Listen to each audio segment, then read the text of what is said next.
They laughed when they gave her to the human, but now she carries the future of humanity. The planet Orpheon, 7 never slept. Its skies shimmered with the glow of orbital rings, each one cradling cities suspended in the void. The ground below was no less overwhelming.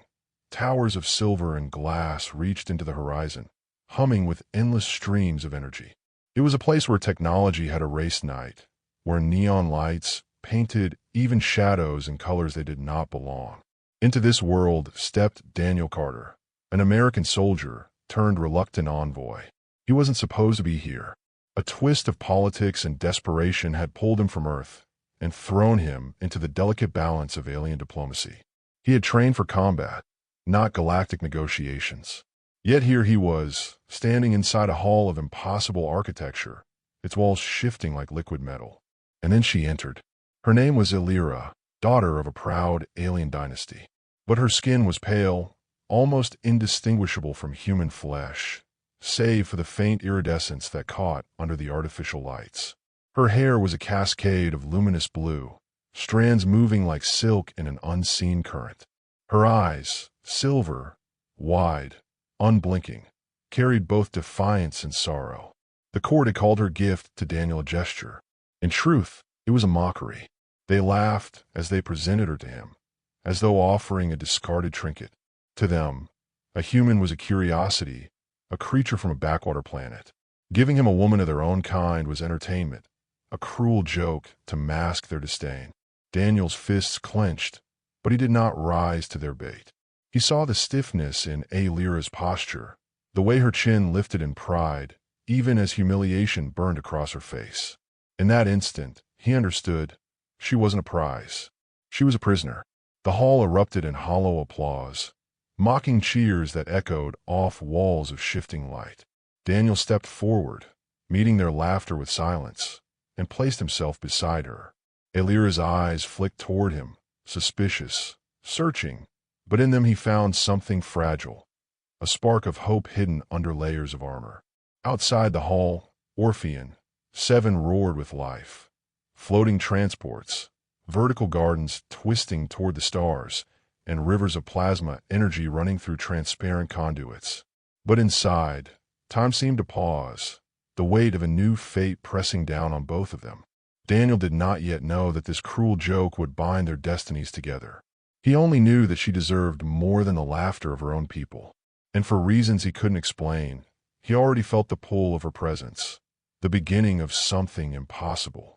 Daniel and Illyra left the ceremonial hall in silence. The corridors of the palace stretched endlessly, lined with walls that breathed like living steel. Alien glyphs shimmered faintly, shifting as if aware of their presence. To Daniel, the place felt like a labyrinth built to remind outsiders of their insignificance. Guards followed them, tall figures in black armor, their faces hidden behind mirrored masks. Not once did they break stride, nor speak. It was clear that Illyra was not free, and by extension, neither was he. Once inside their assigned quarters, the door sealed shut with a hiss, and the silence became unbearable. Illyra turned sharply to face him. "You think this is freedom?" Her voice was sharp, crystalline, yet trembling with contained fury. "They've given me to you because they believe you'll do nothing, that you're too weak, too human, to matter." Daniel met her gaze, steady. "Maybe that's what they think, but I'm not here to play their game." Her silver eyes narrowed, studying him as though weighing his worth. "Do you even understand what they've done? By binding me to you, they've stripped me of my status, my name, my future. I am yours now, at least in their eyes. To them, I am nothing but a weapon they've dulled by giving away." The words hit him harder than she knew. He had seen humiliation before, soldiers left behind, comrades mocked by enemies, but this was something else. They had reduced her to a joke, and by extension, reduced him to the butt of it. He wanted to comfort her, but instead he chose honesty. "I won't pretend I know your pain, but I know what it's like to be used as someone else's pawn, and I won't let them break you, Illyra." For the first time, her expression faltered.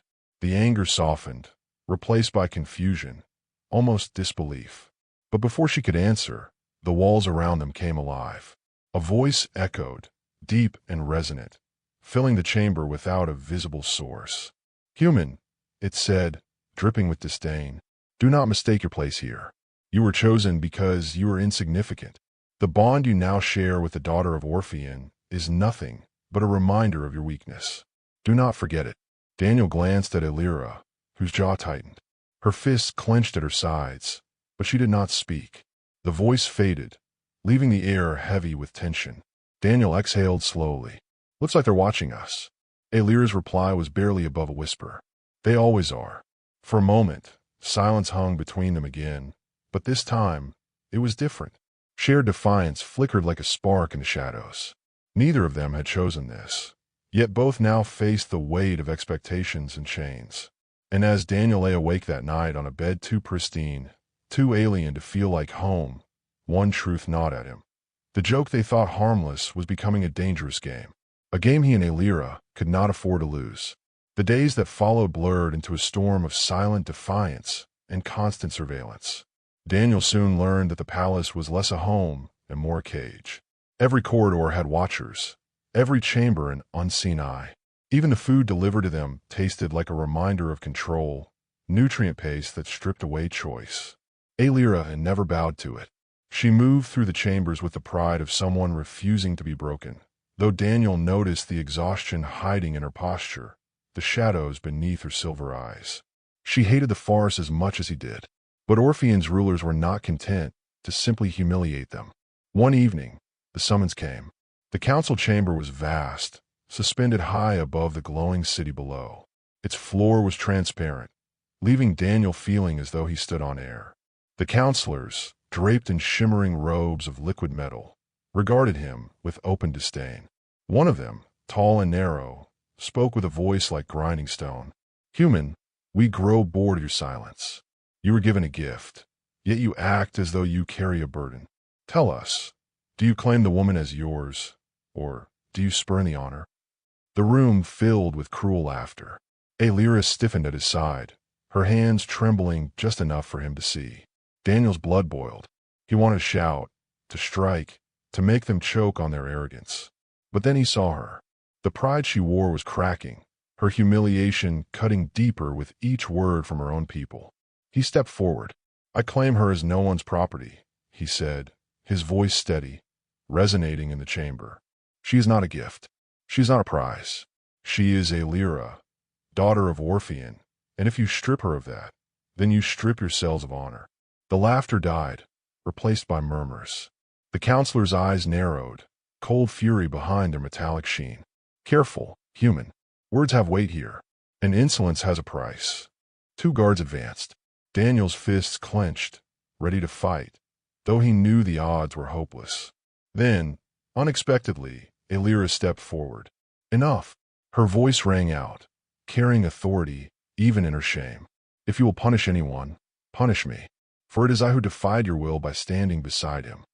The chamber went silent.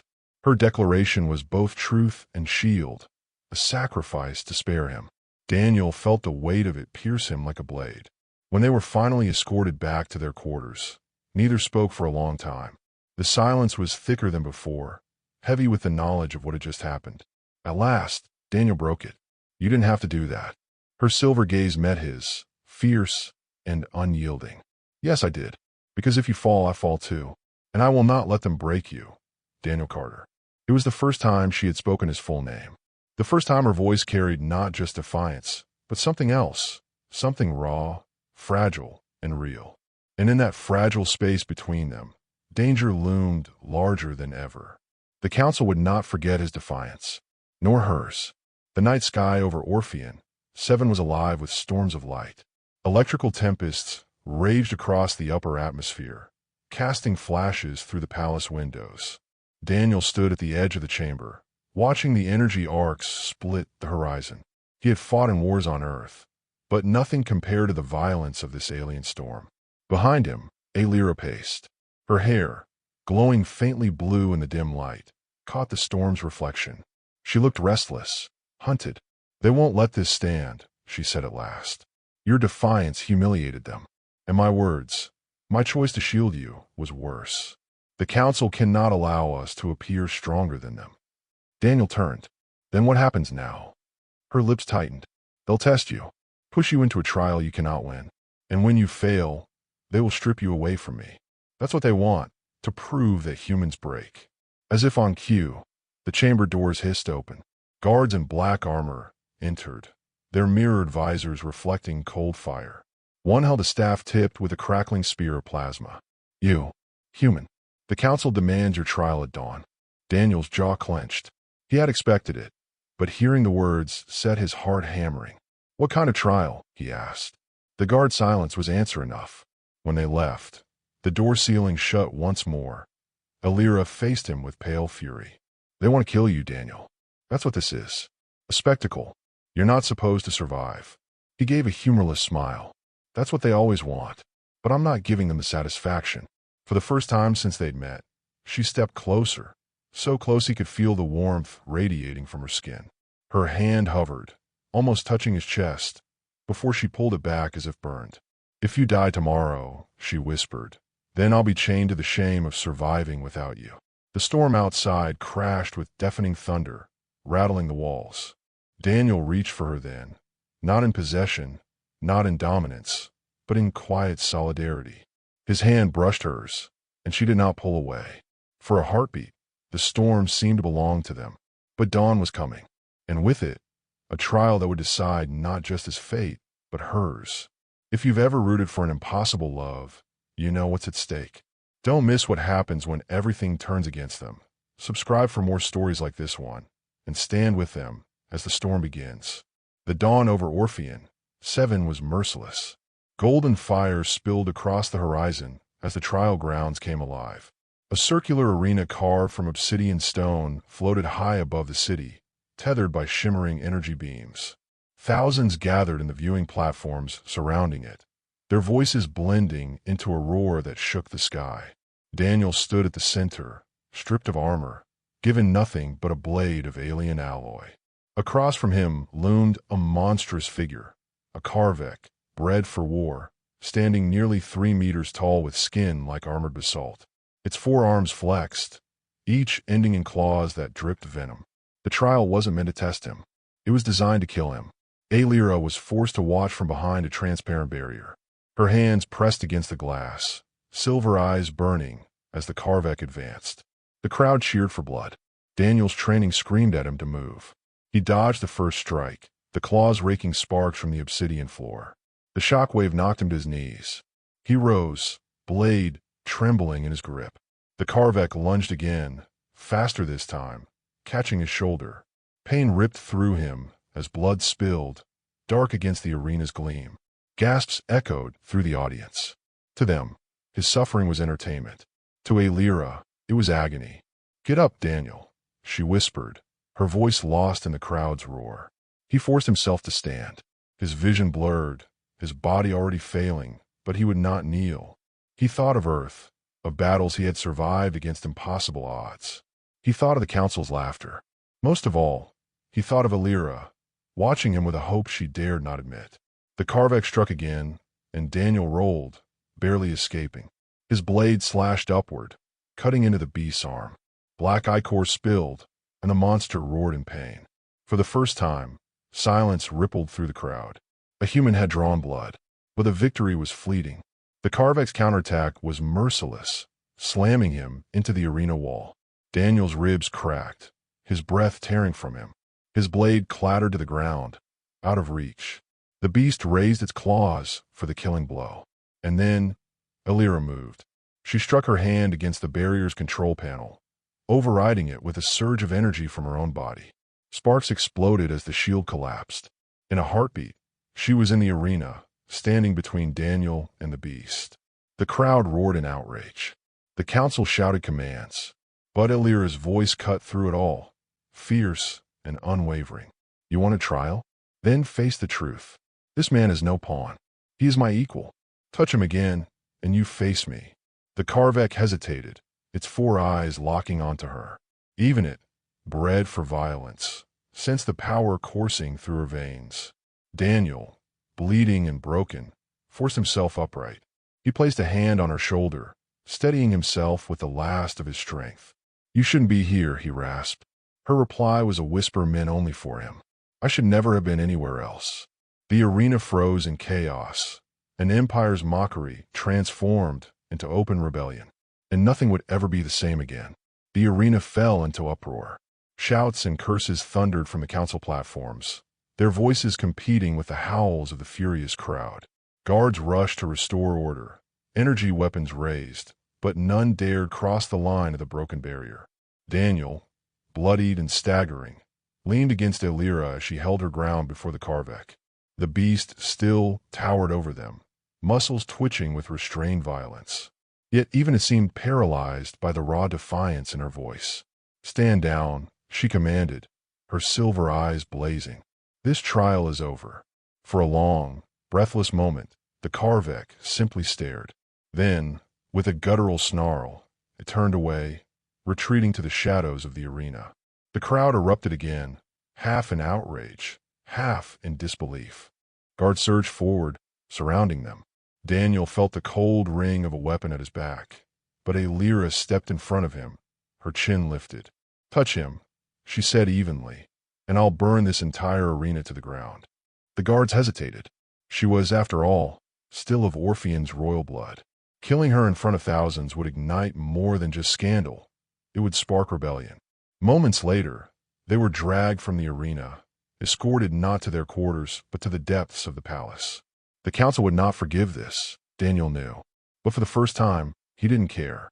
Their confinement was harsher now.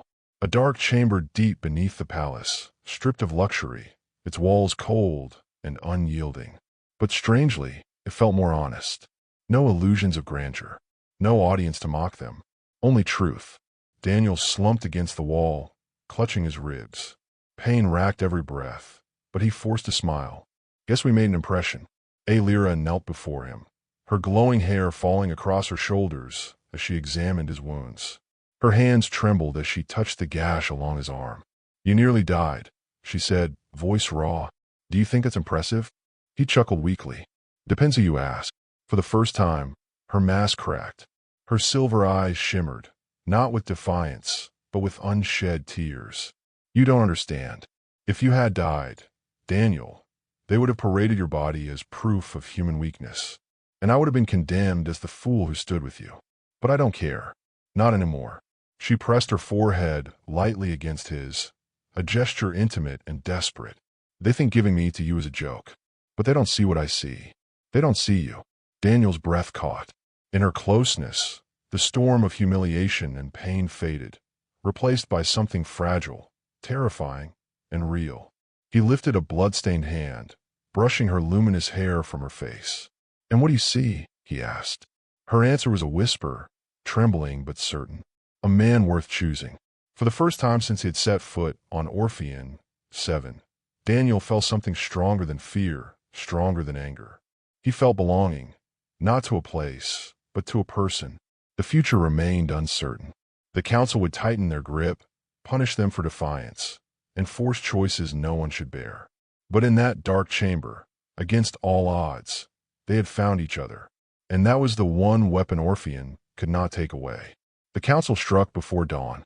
Daniel woke to the sound of armored boots pounding through the corridor.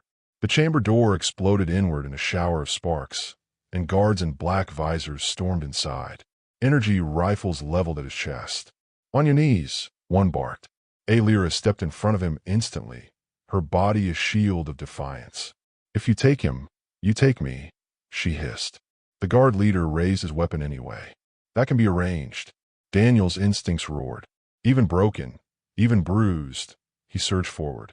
The first blast grazed his arm, scorching flesh, but he ripped the rifle from the soldier's grip and swung it like a club. Sparks flared, shouts erupted. The chamber filled with chaos. Elira unleashed her power. Her silver eyes burned white as arcs of raw energy burst from her hands, slamming into the guards. Armor cracked, visor shattered.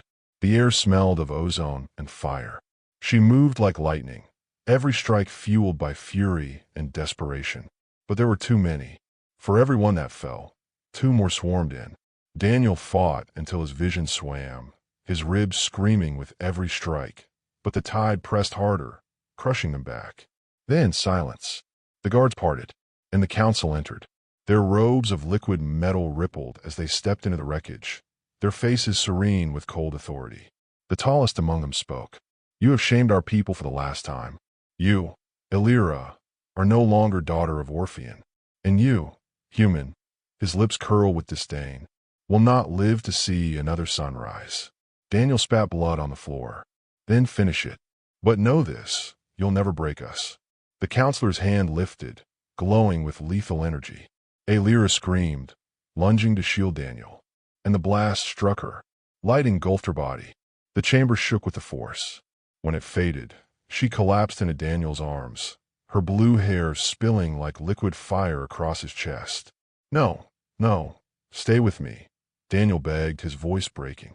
Her skin glowed faintly, veins lit with shimmering silver, as if her very essence burned away. Her eyes fluttered open, weak but steady. "Daniel, listen." She pressed his bloodied hand to her stomach. "They don't know, but I already carry something greater than their empire. Our future." The word shattered him. Tears streaked his face as rage and love collided in his chest.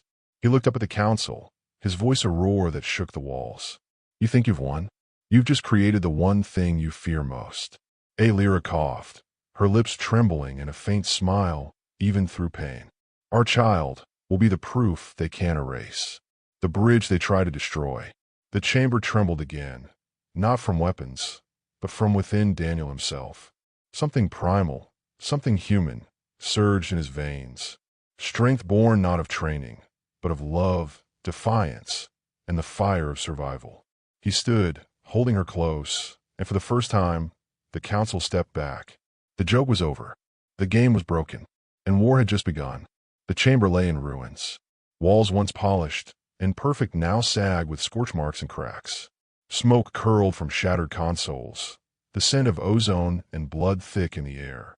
Daniel knelt, cradling Illyra against him. Her breathing was shallow, but steady. Life clung to her fragile frame like a flame refusing to be extinguished. He pressed his forehead to hers, whispering promises no one else could hear. The council had withdrawn, not out of mercy, but calculation. They had seen the spark of rebellion ignite in her declaration, in his defiance, in the revelation of something they could not control. To kill them now would not end the threat. It would make them martyrs. So they left them alive. For now, guards lingered outside the ruined chamber, but none dared enter again. Word of what had happened would spread.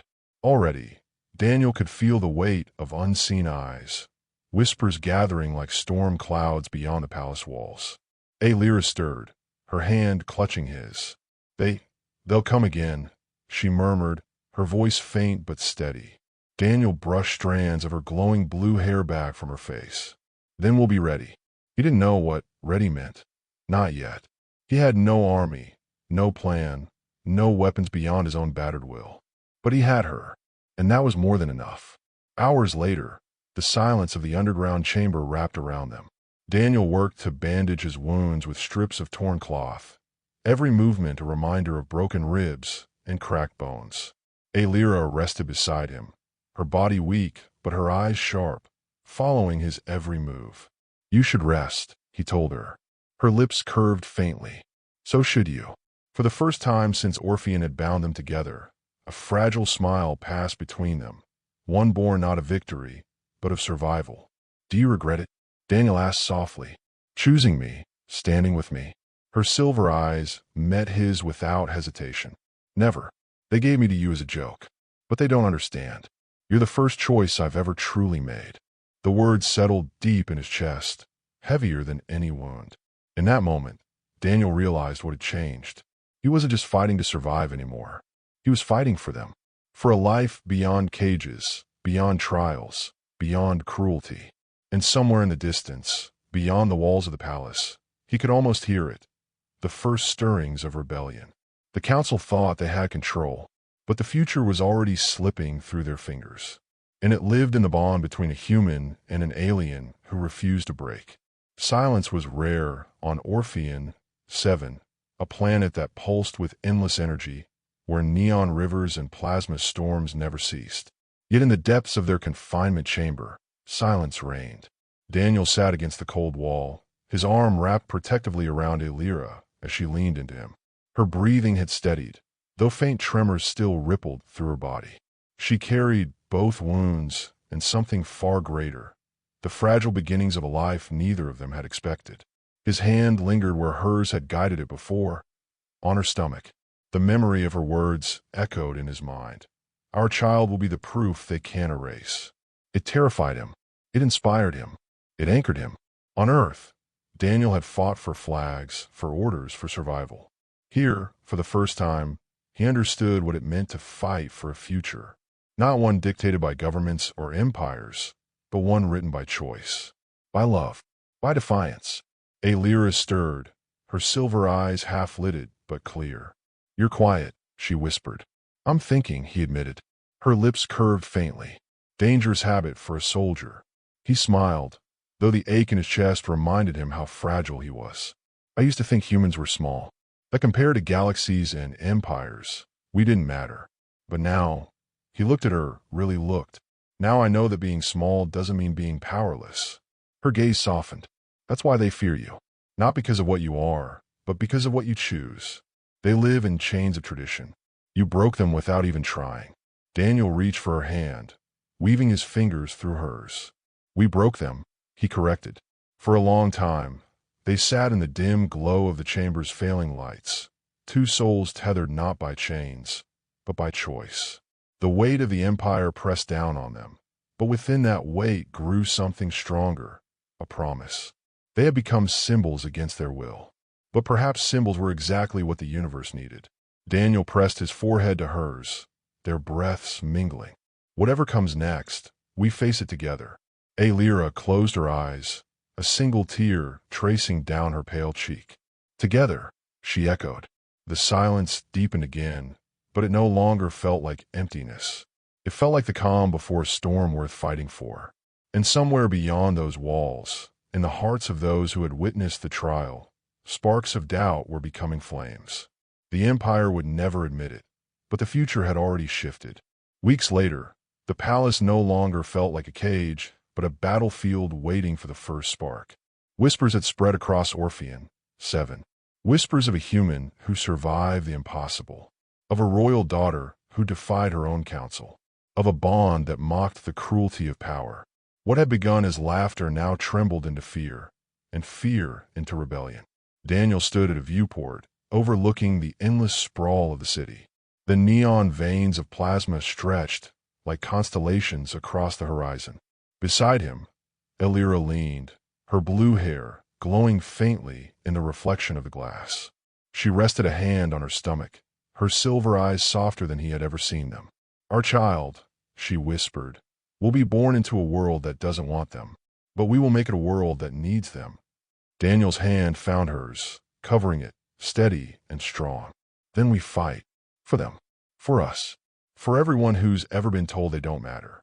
The words didn't feel like defiance anymore. They felt like truth. Behind them, the shadows of Orpheon's guards still lingered.